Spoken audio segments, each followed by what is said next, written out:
지난 월요일 최근 출구를 찾지 못하고 있는 북미 관계로 북한의 움직임이 심상치 않다는 이야기 전해드렸는데요. 유엔 안보리에선 중국과 러시아가 대북 제재 일부 해제 결의안을 제출해 또 다른 논란이 일고 있습니다. 북한에 대한 제재 해제 결의안이 제출된 것은 이번이 처음인데요. 어떤 내용인지 또 어떤 의미가 있는지 대북 제재는 완화될 수 있을지 자세한 이야기 들어보겠습니다. 강릉원주대학교 법학과 오경식 교수와 연결합니다. 안녕하십니까? 예, 안녕하세요. 네, 유엔 안보리에서 중국과 러시아가 대북 제재 일부 해제 결의안을 제출을 했는데요. 어떤 내용이 담겨 있나요? 북한의 2006년도 1차 핵실험으로 인해서 유엔 대북 제재가 진행이 됐는데 아마 제재 해제 결의안을 제출된 것은 처음입니다.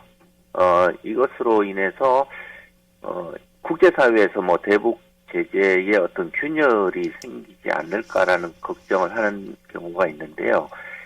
이번 제재의 내용은 지난 2017년 2월에 채택한 대북 결의 2397호를 통해서 이제 유엔 회원국 안에 있는 북한 노동자를 22일까지 송환하도록 되어 있습니다. 올해 22일까지, 네. 내년 22일까지, 3월 22일까지요.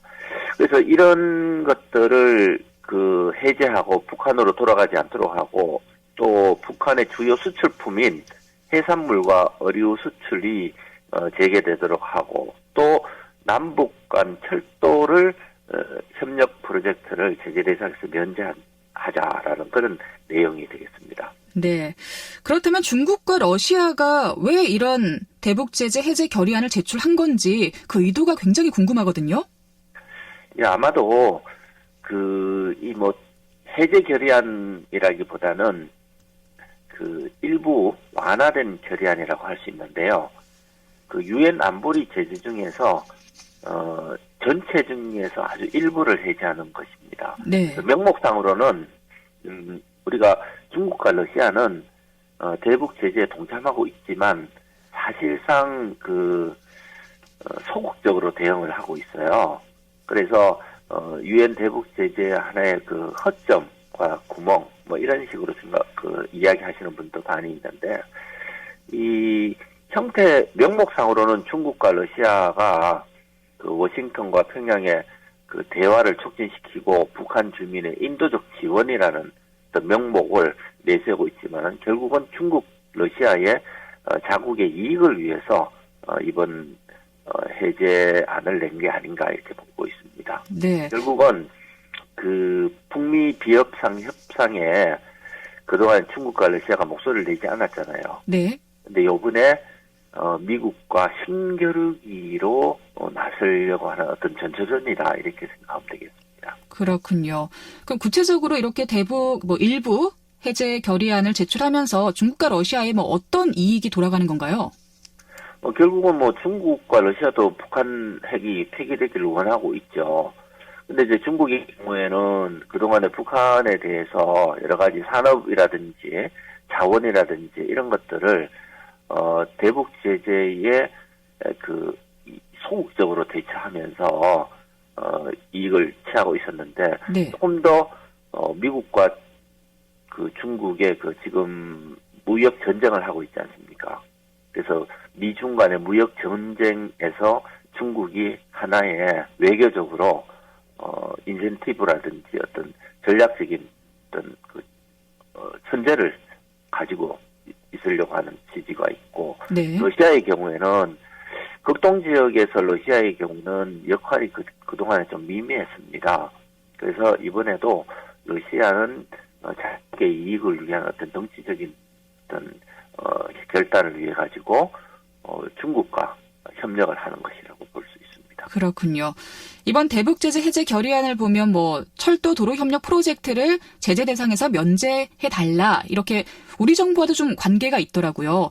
극단으로 치닫는 북한을 달래면서 남북 경협에도 진전을 가져올 수 있다면 우리 입장에서는 좀 괜찮은 것 같기도 한데요. 근데 영향은 좀 있겠죠. 만약에 통과되면은요. 근데 안타깝게도 우리가 바라는 대로 될 가능성은 없을 것이라고 생각이 됩니다. 왜냐하면 현 시점에서 제재 면제 주장이라는 것은 뭐 괜찮다고 우리 정부 입장에서는 괜찮다고 생각하겠지만 지금 현재 정세를 한번 보세요. 북한은 연일 도발을 하고 있고 또 아마 크리스마스 때는 ICBM 발사를 할 것이라는 전망도 있고 따라서 이 남북한 철도 도로라든지 이 협력 프로젝트가 외형적으로는 남북 교류에 어떤 도움을 될 것이라고 이렇게 생각을 하겠지만은 그 속 내용을 들어가면은 중국과 러시아의 자원 관련 철도 도로를 보면 될 것이라고 생각이 되고 또 특히 그 북한이 남한과 대화를 일절 하지 않습니다. 마찬가지로 미국의 어떤 대화 제의에도 일절 응하지 않고 있습니다. 따라서 미국, 중국, 러시아, 심지어 일본까지 그 협력을 확대한다면은 우리 정부는 그냥 구걸 형태로 전락될 가능성이 좀 있다고 생각이 듭니다. 그렇기 때문에 중국과 러시아의 어떤 이 자국의 이익과 관련돼서 우리 정부의 이익은 아주 미미하다고 생각이 되고 이 과정에서 우리는 어떻게 해야 되느냐 우리 정부의 선제적 노력이 좀 필요하다고 생각이 됩니다. 네. 일단은 유엔 안보리에서 통과될 가능성은 크지 않다고 보신 것 같은데 통과가 안 되더라도 대북 제재를 더욱 강화해야 한다는 미국의 이제 브레이크를 거는 역할은 될 것 같거든요. 북한의 도발을 억제하는 효과도 있을 것 같고요. 뭐 앞으로 또다시 관계가 악화될 것인지 아니면 극적으로 북미 관계가 풀릴 수 있을 것인지 뭐 올 연말 어떻게 예상을 하시는지 마지막으로 질문 드리겠습니다. 제가 생각하기로는 이제 상황이 좋아 보이지는 않습니다. 왜냐하면 북한이 12월 7일과 13일에도 동창리 미사일 발사장에서 중대한 실험을 해서 그 미국 본토를 타격할 수 있는 대륙간 탄도 미사일 기술도 좀 개발을 하고 있고 또 유엔 안보리가 2년 만에 소집이 되었습니다.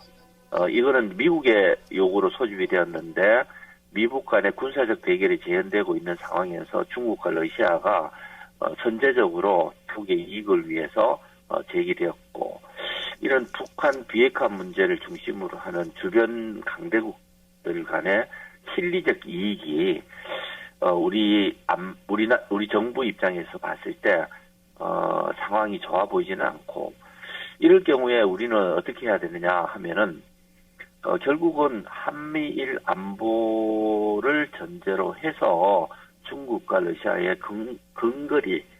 등거리 외교를 함께 진행을 해야 된다고 생각이 됩니다. 네. 뭐 마지막 추가로 혹시 만약에 이번 결의안이 통과가 된다면 금강산 관광 재개에도 도움이 될 수 있는 거겠죠? 당연히 도움이 될 수 있는데 남북 간 철도 도로 협력 프로젝트뿐만 아니라 그 지난 4.27 판문점 선언에서 남북 정상이 제기한 내용이잖아요. 네. 그렇기 때문에 통과만 된다면은 금강산 재개에 많은 도움이 될 것입니다.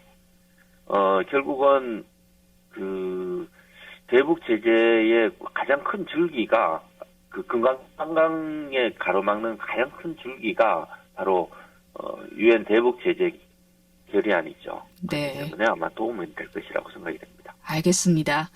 자, 오늘 심층 인터뷰 강릉원주대학교 법학과 오경식 교수와 함께 이야기 나눴습니다. 고맙습니다. 네, 고맙습니다. 네, 12월 18일 수요일 라디오 동서남북 오늘 순서는 여기서 마치도록 하겠습니다. 지금까지 기술 김창조, 구성 정재익, 진행의 김서영이었습니다. 함께해 주신 여러분 고맙습니다. 저는 내일 다시 인사드릴게요.